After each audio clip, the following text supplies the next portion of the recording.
किसी ने बड़े कमाल की बात कही कि जिंदगी में हर पल इंसान को जीत चाहिए, लेकिन फूलों की दुकान वो दुकान है जहां जाकर के इंसान अपने लिए हार मांगता है। हाय गाइस, मेरा नाम है आरजे कार्तिक। एक छोटी सी कहानी। ये कहानी 6 साल के सैंडर्स की, जिनका बचपन खास नहीं रहा।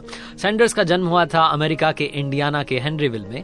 जब 6 साल की एज हुई तो इनके पिता का निधन हो गया। इनके फादर की डेथ के बाद में इनकी माँ ने घर से बाहर निकल करके काम करना शुरू किया। वो एक टमाटर फैक्ट्री में जाकर के काम करती थी। सुबह जाती थी, शाम में आती थी। अब दिन में बच्चों को भूख लगती, खाना कौन बनाता? तो सैंडर्स ने, जो कि अपने भाई बहनों में सबसे बड़े थे, इन्होंने घर में खाना बनाना शुरू किया। इतनी नन्ही मुन्नी एज में छोटा सा बच्चा अपने भाई बहनों के लिए खाना बनाता था। 7th क्लास तक ये सब कुछ करते रहे। स्कूल भी जाते, घर का काम भी करते, खाना भी बनाते। लेकिन फाइनली घर में जिम्मेदारियां इतनी बढ़ चुकी थी छोटे भाई बहनों की, परिवार की, कि इनको स्कूल से ड्रॉप आउट लेना पड़ा। स्कूल छोड़ने के बाद में इन्होंने खेत में जाकर के मजदूरी करना शुरू किया। जब वहां से ज्यादा पैसे नहीं मिलते थे तो हॉर्स कैरेजेस, जो घोड़ा गाड़ी होती है, उसको पेंट करने का काम करना शुरू किया।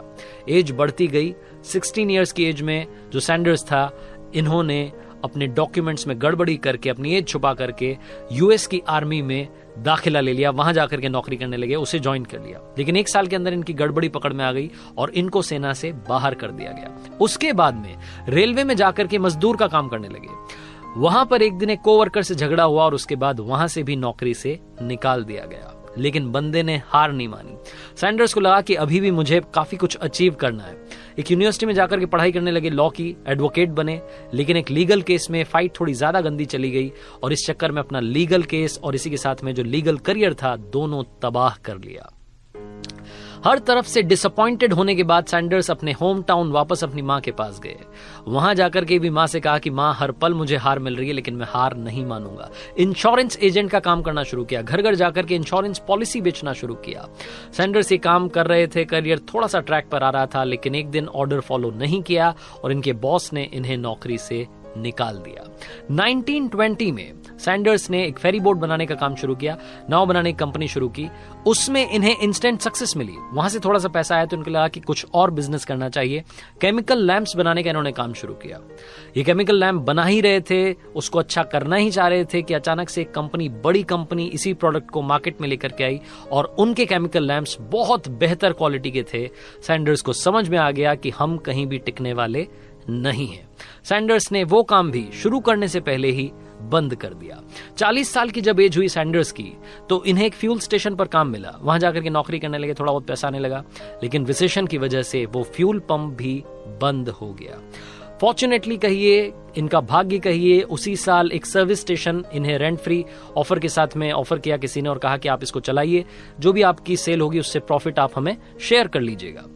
इनको ये तो समझ में आ चुका था कि इस काम के भरोसे इनका काम नहीं चल पाएगा, तो सर्विस स्टेशन के पास में ही एक स्टॉल लगाई और जो बचपन से इनकी हॉबी थी कुकिंग की, उसे डेवलप करने लगे। फ्राइड चिकन इन्होंने वहां बनाना शुरू किया। जो भी वहां आता था उसको फ्राइड चिकन मुफ्त में खिलाते थे। मुफ्त में ये मील सर्व करने लगे और धीरे धीरे लोगों को स्वाद चढ़ने लगा। उसके बाद में सड़क किनारे अपना एक छोटा सा रेस्टोरेंट ओपन किया। वहां धीरे धीरे भीड़ जो थी बढ़ने लगी। एक बार एक गवर्नर वहां से निकले और उन्होंने जब ब्रेकफास्ट किया, जब उन्होंने फ्राइड चिकन खाया तो उनको मजा आ गया। उन्होंने कहा कि अब से इसका नाम जो है केंटकी कर्नल नाम है। और इसी नाम से वो जो डिश थी वो धीरे धीरे पॉपुलर होने लगी। उस रेस्टोरेंट को ये अच्छा खासा चला रहे थे। लेकिन एक दिन एक एम्प्लॉय से किसी का झगड़ा हुआ और उस झगड़े के चलते 4 साल के अंदर वो बंद हो गया। हार नहीं मानी। सैंडर्स ने फिर से एक और रेस्टोरेंट ओपन किया। लेकिन अब की बार अनफॉर्चुनेटली ये कहिए कि सब कुछ गलत हो रहा था। उस रेस्टोरेंट में आग लग गई और वो भी तबाह हो गया। एक बार फिर से सैंडर्स ने हार नहीं मानी और अब की बार 140 सीट्स वाला रेस्टोरेंट ओपन किया।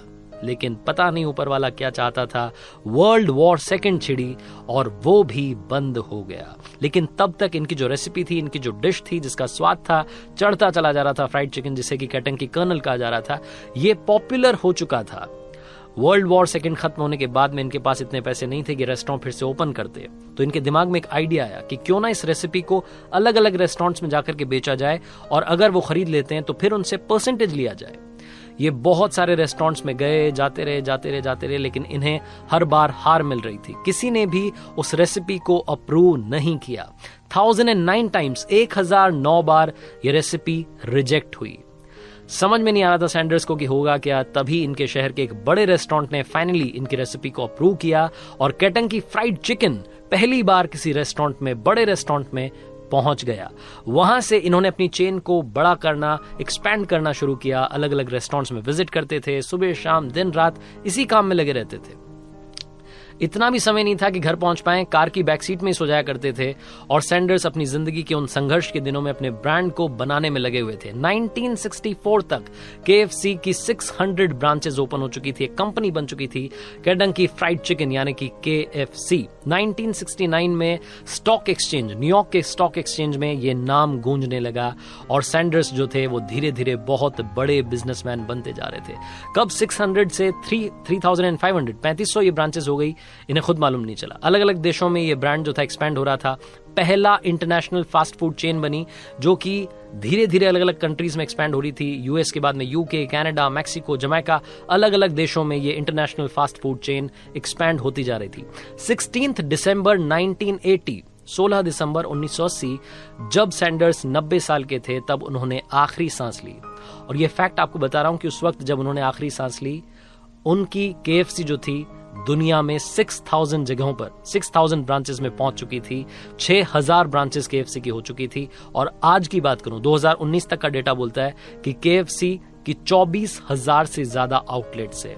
इनका चेहरा हमेशा आप KFC के लोगों पर देखते हैं, फ्रेंच कट दाढ़ी और वो वेस्टर्न टाई लगाए हुए जो अंकल हैं, इन्हीं का नाम है कर्नल हार्लैंड डेविड सैंडर्स, जिनको कि आज हम सलाम करते हैं और धन्यवाद करते हैं। इन्होंने हमें सिखाया कि जिंदगी में बार बार हार मिले तो किस तरीके से जीत का रास्ता तय करना है। कर्नल हार्लैंड डेविड सैंडर्स की कहानी जो आप लोगों को, हम लोगों को एक बहुत बड़ा मैसेज देती है। मुझे काफी सारे दोस्त कहते हैं कि बार बार हार मिल रही है, एक बार फेल नहीं हो रहे हैं, बार बार फेल हो रहे हैं, क्या करें।